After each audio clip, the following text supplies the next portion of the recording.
आज आम पिलाने बेंगर रक्त संचालन आम पढ़ा। बेंगर रक्त संचालन रे तार हृत्पिंड रे केते प्रकोष्ठ चित्र को लक्ष्य कर केते प्रकोष्ठ 3 प्रकोष्ठ। ऊपर प्रकोष्ठ को कौन कह जाए? ऊपर प्रकोष्ठ को कौन कह जाए? अलिंद। ऊपर प्रकोष्ठ को कौन कह जाए? अलिंद। तल प्रकोष्ठ को कौन कह जाए? निलय। तो गोटे को कह जाए केते दक्षिण अलिंद, गोटे को आउटा कौन कह जाए? बाम अलिंद। आमे मेकानिज्म टे बुझी सारिबा, तापरे नोट रे कौन लिखा है ताकू पढ़िबा। लक्ष्य कर प्रथम कौन हुए? फुसफुस रु अम्लजान युक्त रक्त। तो अम्लजान युक्त रक्त माने ब्लड सहित कौन मिसी? ऑक्सीजन। ब्लड सहित कौन ऑक्सीजन आसी कौटी? अम्लजान युक्त रक्त है कौ जगह को आसाला? बाम अलिंद को। तो बेंगर कौ बेंगर हृत्पिंड कौन? बाम अलिंद कौन आसे? अम्लजान युक्त रक्त आसे। पुनर्बार अम्लजान युक्त रक्त क्या कौटी जाए? नीलय मध्य को कौन करें? गति करें। पुनर्बार कौन हुए? तापरे आमे देखिले ऑर्गन रु कौन हुए? अम्लजान विहीन रक्त। तामाने आमे जानी अंग कौन करे? शक्ति आवश्यक करे। शक्ति आवश्यक कले कौन करिवो? ऑक्सीजन को विनियोग करिवो। तार प्रतिबदल कौन मात्रा बढ़ी कार्बन डाइऑक्साइड। तो कार्बन डाइऑक्साइड मात्रा बढ़ी गले ताकू आमे कहिबा कौन? अम्लजान विहीन रक्त। तामाने प्लस CO2 कौन छाड़ती? तो CO2 रो मात्रा अधिका थाए, तेणु कौन हुए? यह कौ अलिंद को जाए? दक्षिण अलिंद को जाए। तो प्रथम आसला अम्लजान युक्त रक्त, एपटर कौन गला? आम जो अंगरू कौन गला? अम्लजान विहीन रक्त। तो बाम दक्षिण अलिंद कौन? अम्लजान विहीन रक्त। बाम अलिंद कौन? अम्लजान युक्त रक्त। तो अम्लजान विहीन रक्त, अम्लजान युक्त रक्त। तो दक्षिण अम्लजान विहीन, बाम अलिंद अम्लजान कौन? युक्त रक्त कौटी मिश्रण घटे? नीलय रे मिश्रण घटे। तो मिश्रित रक्त क्या मध्य दे जाए? अंग मध्य दे जाए। तो आमर कौन? अंग को आसे, अंगरू कौन करे? ऑक्सीजन यूज करा जाए, कार्बन डाइऑक्साइड दि जाए, फल फेण अम्लजान विहीन रक्त एंटर करागला। तापर भी आमर ए जगार अम्लजान विहीन रक्त कौटी जाए भी? फुसफुस को मध्य जाए। सेटी मध्य कौन करा जाए? आम कौन? कार्बन डाइऑक्साइड को बाहर को छाड़ी आम पुनर्बार ऑक्सीजन नहीं था। तो ऑक्सीजन आमर कौन? बेंग नहीं कि पुनर्बार से साइकल टी चली थाए। एबे पढ़िबा कौन नोट रे लिखा जाए। देख लक्ष्य कर बेंग आदि उभयचर रे हृत्पिंड केते प्रकोष्ठ विशिष्ट? 3 प्रकोष्ठ विशिष्ट। केते प्रकोष्ठ विशिष्ट? 3 प्रकोष्ठ विशिष्ट। एथिर आमे पढ़िले दुईटी कौन? अलिंद। देख लक्ष्य कर ये प्रथम गोटे अलिंद, लक्ष्य कर एटा गोटे अलिंद, ये भी गोटे अलिंद। एटा कह जाए दक्षिण अलिंद लिखी, एपटा कौन कह जाए? बाम अलिंद। लक्ष्य कर तो दुईटी अलिंद, गोटे कौन थाए? नीलय। लक्ष्य कर आउ गोटे नीलय भी अच्छी ये जगह कौन? ताको कौन कह जाए? नीलय। तो दुईटी अलिंद, गोटे कौन? नीलय। तेणु केते प्रकोष्ठ? 3 प्रकोष्ठ। दक्षिण अलिंद शरीर विभिन्न अंगरू कौन आसे? अम्लजान विहीन रक्त। मुझे पढ़ेली देख एपर कौन? दक्षिण अलिंद को कौन आसे? दक्षिण अलिंद कौन आसे? दक्षिण अलिंद कौन जाइए? अम्लजान विहीन रक्त। बाम अलिंद को कौन आसे?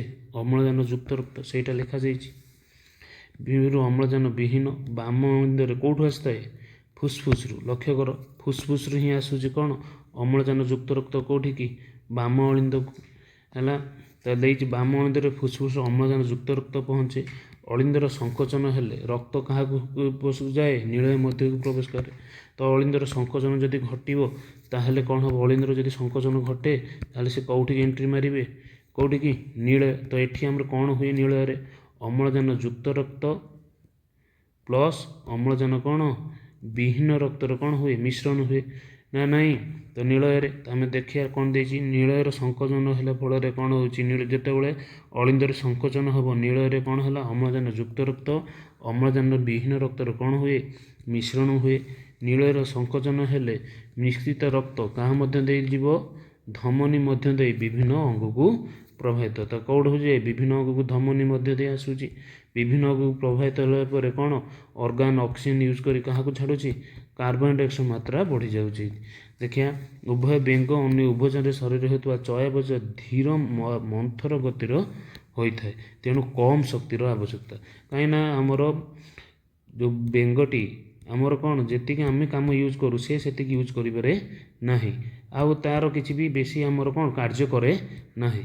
ତେଣୁ କ'ଣ ଯଦି କାର୍ଯ୍ୟ ବେଶୀ ନ କରିବ ଅକ୍ସିଜେନ୍ ଆବଶ୍ୟକତା କମ୍ ଥାଏ, ତେଣୁ ତା'ର କ'ଣ କମ୍ ଶକ୍ତିର କ'ଣ ହୁଏ ଆବଶ୍ୟକତା ପଡ଼େ। ତେଣୁ ଯଦି କମ୍ ଶକ୍ତିର ଆବଶ୍ୟକତା କମ୍, ତା'ମାନେ ଅକ୍ସିଜେନ୍ର କ'ଣ ଚାହିଦା ତା'ର କ'ଣ ହେବ କମ୍ ହିଁ ହେବ। ଏବେ ଆମେ ପଢ଼ିବା ମାଛର ରକ୍ତ ସଞ୍ଚାଳନ। ମାଛର ରକ୍ତ ସଞ୍ଚାଳନ ପୂର୍ବରୁ ତା'ର ଚିତ୍ର ମାଧ୍ୟମରେ ଆମେ ଅଧ୍ୟୟନ କରିସାରିଲା ପରେ ତାପରେ ଯାଇକି ଆମେ ନୋଟ୍ରେ ଯାହା ଲେଖାଯାଇଛି ତାକୁ ବିସ୍ତୃତ ଭାବରେ ଆଲୋଚନା କରିବା। ସଞ୍ଚାଳନରେ ପ୍ରଥମେ କ'ଣ ହୁଏ, ଦ୍ରବୀଭୂତ ଅମ୍ଳଜାନ, ଯେହେତୁ ମାଛ ପାଣିରେ ରୁହେ ତ ଦ୍ରବୀଭୂତ ଅମ୍ଳଜାନ ଗ୍ରହଣ କରିକି ଅକ୍ସିଜେନ୍ କାହା ମାଧ୍ୟମରେ ଗିଲ୍କୁ ଆସିକି ରହିଥାଏ। ତ ଅକ୍ସିଜେନ୍ କେଉଁଠି ରହିବ, ଗିଲ୍ରେ ତାକୁ ଗ୍ରହଣ କରିବ। ଗ୍ରହଣ କରିସାରିଲା ପରେ ତାକୁ ଏ ଅକ୍ସିଜେନ୍କୁ ପୁନର୍ବାର ସେ କେଉଁଠିକି ଛାଡ଼ିବ, ଅର୍ଗାନ୍ ପାଖକୁ ଛାଡ଼ିବ, ହେଲା, ଅଙ୍ଗ ପାଖକୁ। ତ ଅଙ୍ଗ କ'ଣ କରେ, ଅକ୍ସିଜେନ୍ ୟୁଜ୍ କରେ।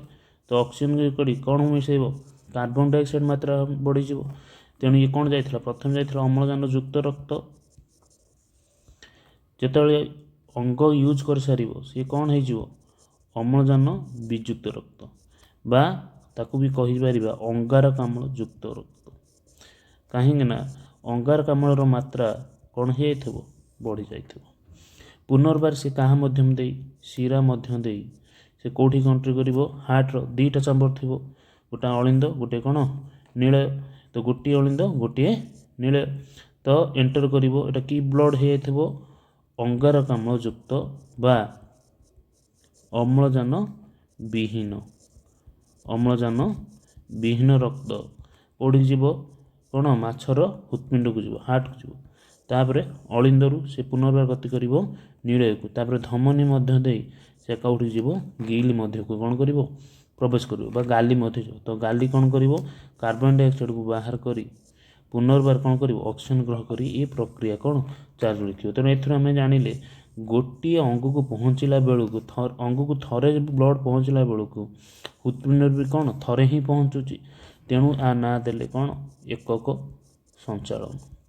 ଏବେ ଦେଖିବା କ'ଣ ଲେଖାଯାଇଛି ନୋଟ୍ରେ।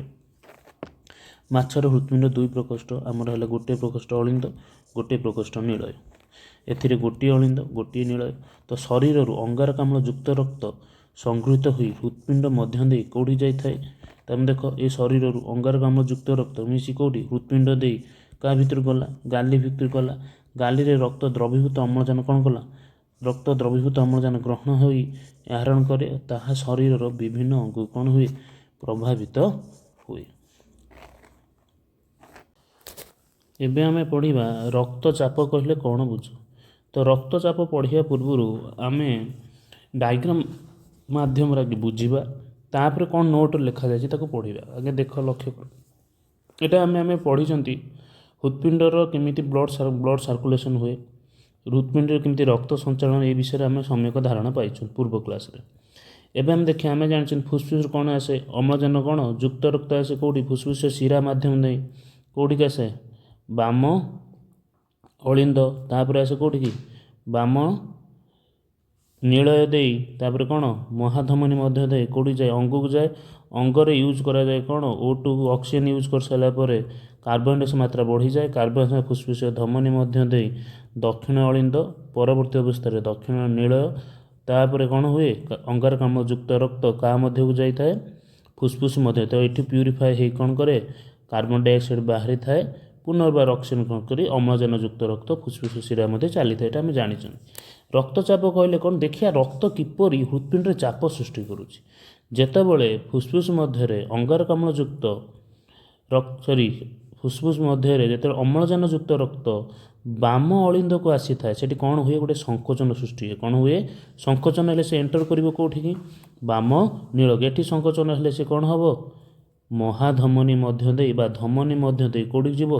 ତ ଏଥିରୁ ଆମେ ବୁଝିଲେ ଧମନୀରେ ସୃଷ୍ଟି ହେଉଥିବା ଚାପକୁ କ'ଣ ହେଇଥିବ, ଅଟୋମେଟିକ୍ ଭାବେ ଜାଣିଛ। ତ ଫାଷ୍ଟ ଫ୍ଲୋ ଯେତେବେଳେ ଆସିଥିବ, ପ୍ରଥମେ ଚାପ ଯେଉଁ ପଡ଼ୁଥିବ ବେଶୀ ଜୋର ହେଇଥିବ। ତ ଯେତେବେଳେ ବେଶୀ ଜୋର ହୋଇଥାଏ, ହେଲା, ସେଇଟାକୁ କୁହାଯାଏ ସିଷ୍ଟୋଲ। ତ ଧମନୀ ଉପରେ ଯେଉଁ ଚାପଟା ପଡ଼ିଥାଏ ତାକୁ କୁହାଯାଏ କ'ଣ, ସିଷ୍ଟୋଲ। तो से सिस्टोलटार कौन चापटा कौन थाए अधिका थाए तापर पुनर्बार से महाधमनी दे क्या मध्य जाए अर्गान बुली सारी आसी सारा पर एठिर रक्तर चापर परिमाण कमी जाए कमी जाए एंट्री करुच्ची कौटी राइट आर्ट्रिकल बा बाम सॉरी दक्षिण अलिंद को है से जगार जो एंट्री कराऊँगी कहुए डायस्टोल कौन कहुए डायस्टोल एथु जाइले गोटे जगह सिस्टोल आसला गोटे जगह कौन डायस्टोल रक्तचाप कहले कौन बुझ सिस्टोल बाय कौन डायस्टोल तबा धमनी कांथरे सृष्टि होइथिबा चाप को आम साधारणतः भाव में कौन कहुए रक्तचाप कहुए आम जाने सिस्टोल है के 100/80 mm ऑफ कौन एजी तेणु 120 नॉर्मल 80 हूँ कौन नॉर्मल ताठर जब उच्च हम तो आम कह उच्च रक्तचाप जदि कम हो जाए कौन कौन निम्न रक्तचाप देखिए आम ए कौन लिखिं नोट्रे हृत्पिंडर कौन संकोचन शिथिल रक्त क्या मध्य प्रवेश करे धमनी मध्य को लक्ष्य कर रक्त प्रथम कौटी आसता है जो चाप सृष्टि हम ये कौन आसला शिरा देके आसला रक्त जो एंट्री कर कौटी जीव धमनी मध्य दे बाहर को बाहरी थाए है तापर हृत्पिंड संकोच रक्त धमनी मध्य प्रवेश करे फल धमनी कांथरे रक्तचाप बढ़ी जाए जो एंटर करे आ भितर को तो धमनी कांथरे कौन रक्तचाप कौन हो जाए बढ़ी जाए है तो एंट्री कर जो धमनी मध्य कौन रक्तचाप बढ़ी जाए शिथिल बेले बड़का रक्त धमनी मध्य थाए मैंने ऑटोमेटिक जी जीवा था जीव तापर आ जहाँ रे कौन हो रही धमनी कांथरे रक्तचाप कहीं प्रथम थर जो से पंप कर बाहर कर दे रक्त को आउ जहाँ चाप रे पूर्व अपेक्षा कम थी ना कम न तो पूर्व अपेक्षा कम से सही कथा लिखी तो पूर्व अपेक्षा कौन जाए कमी जाए शिथिल बेले किसी बड़का रक्त धमनी मध्य थाए तो शिथिल हूँ कौन प्रसारण तो धमनी कांथरे रक्तचाप पूर्व अपेक्षा कमी जाए तो रक्तर प्रभाव फल जो चापटा सृष्टि होम कि चाप कहते रक्तचाप कहुए हृत्पिंडर संकुचित जनित चाप को कौन कहुए सिस्टोलिक जदि शिथिल नहला शिथिल जो चाप सृष्टि है कौन कहगला डायस्टोलिक तो सिस्टोलिक कौ जगार होता है आमर कौन धमनी मध्य डायस्टोलिक कौन अंगुर बुली बुली साइला रक्त जो चाप सृष्टि करे दक्षिण अलिंदरे ताकू आम कौन कहते डायस्टोलिक तो सिस्टोलिक परिमाण के 120 mm ऑफ कौन एजी डायलिस्ट है कौन 80 mm तो एजी कौन कहुए मर्क्यूरी सिंबल है तो रक्तचाप बढ़िले ताकू कौन कहवा उक्त चाप रक्तचाप बा हाइपरटेंशन रक्तचाप कमीगले ताकू कौन कहवा निम्न रक्तचाप बा हाइपोटेंशन तो रक्तचाप है कौन सूत्र सिस्टोलिक बाय कौन डायस्टोलिक 120/80 एफबीटा हूँ कौन नॉर्मल ब्लड प्रेशर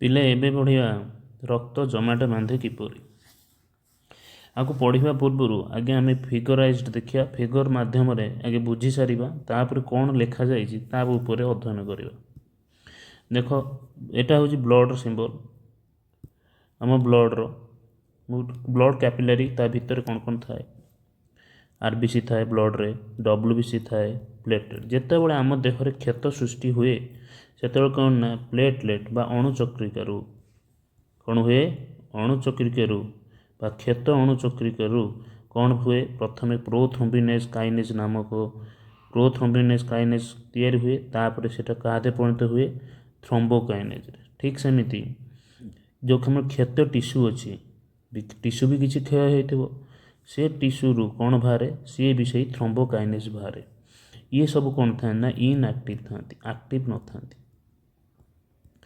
तो तापर कौन हुए लिभर थाए कौन ना विटामिन के प्रोटीन तो विटामिन के उपस्थित प्रोटीन से कौन तैयारी करे प्रोथ्रोम्बिन कौन तैयारी करे प्रोथ्रोम्बिन कैल्शियम उपस्थित थ्रोम्बोकाइनेज उपस्थित प्रोथ्रोम्बिन टाकू काथे परिणत करे थ्रोम्बिन परिणत करे काथे परिणत करे आउ थे कहूँ प्रोथ्रोम्बिन टाकू कौन थ्रोम्बिन केमिति परिणत हम प्रोथ्रोम्बिन टा कैल्शियम उपस्थित थ्रोम्बोकाइनेज उपस्थिति रे सी कौन करे प्रोथ्रोम्बिन टाकू कौन हुए थ्रोम्बिन रे परिणत करे तापर कौन लिभर आउ गोटे कौन करे विटामिन के आउ गोटे प्रोटीन तैयारी करे सी कौन हुए ना फिब्रियोजेन ये हूँ सल्युबल प्रोटीन।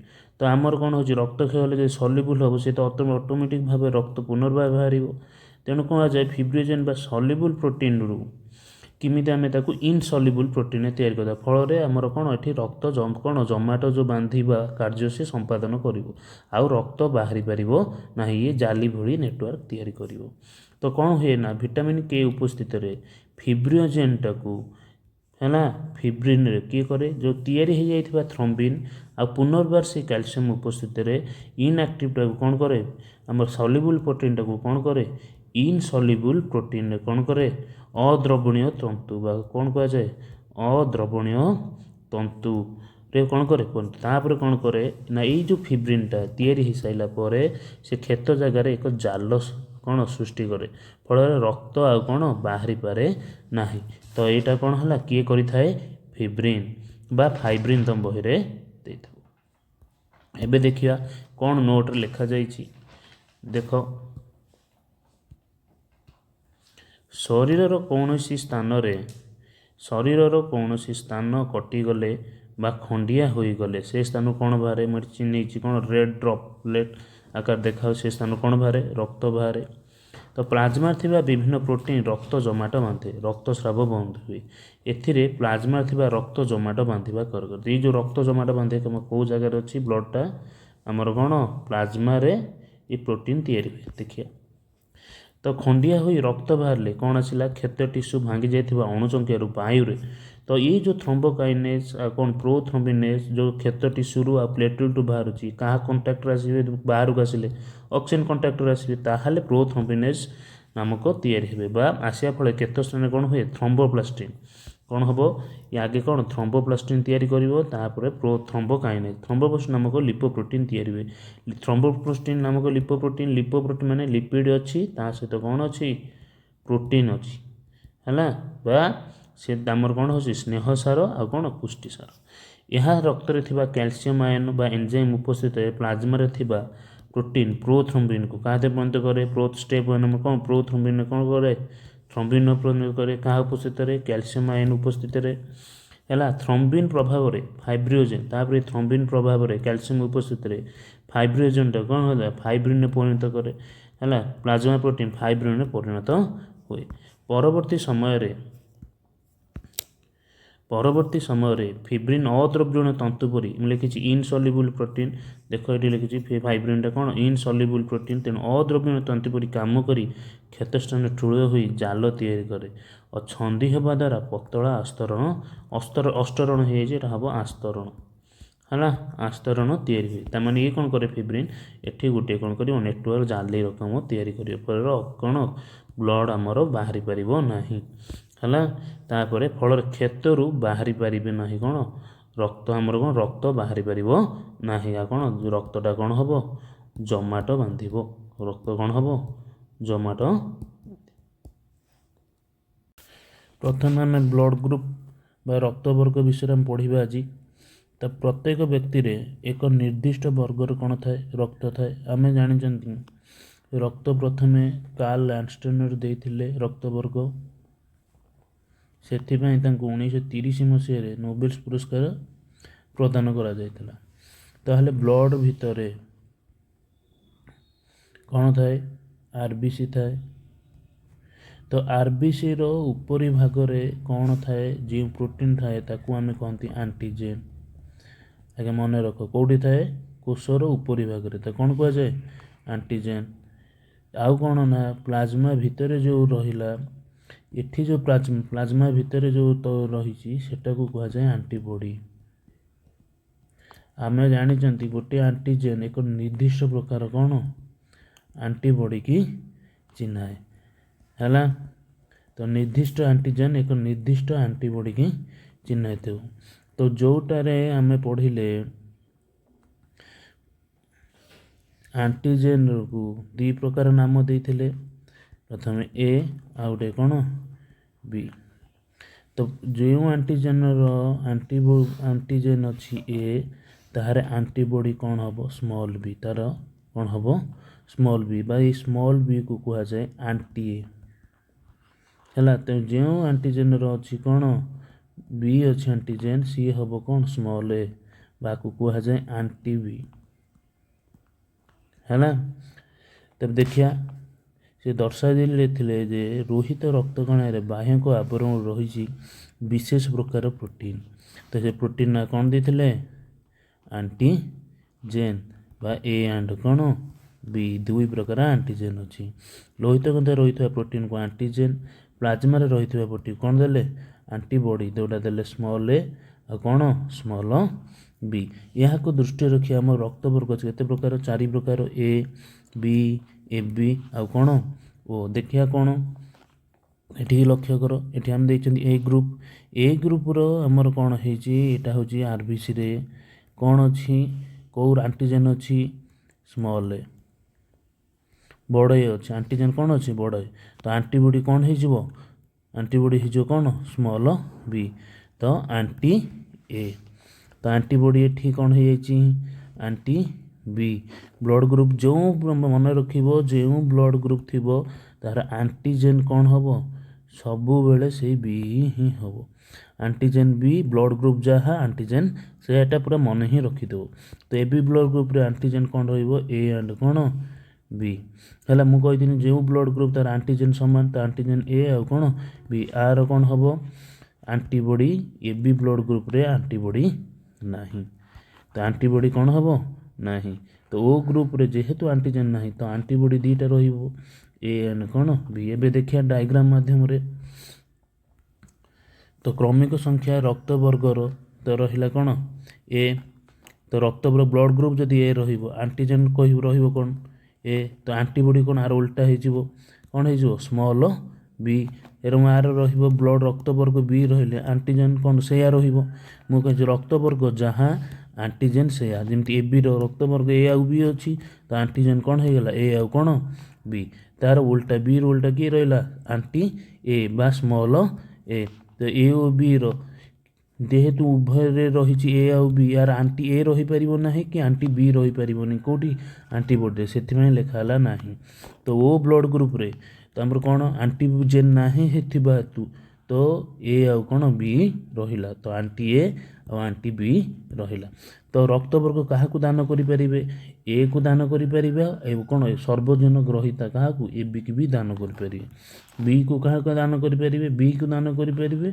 सर्वजन ग्रहिता क्या ए बी की दान करें तो A B blood group A B की ही दान करें सर्वजन ग्रहिता ओ ब्लड ग्रुप कौन करे समस्त को दान कर सर्वजन तो क्वेश्चन पड़े ओ पॉजिटिव ओ नेगेटिव तो मन रखिबो सर्वजन दाता किए है ओ नेगेटिव किए है ओ नेगेटिव तो सर्वजन दाता किए ओ ब्लड ग्रुप किए ओ नेगेटिव जदि वीडियोटी भल लगी लाइक कौन करेंगे सब्सक्राइब करिए और शेयर भी करदे।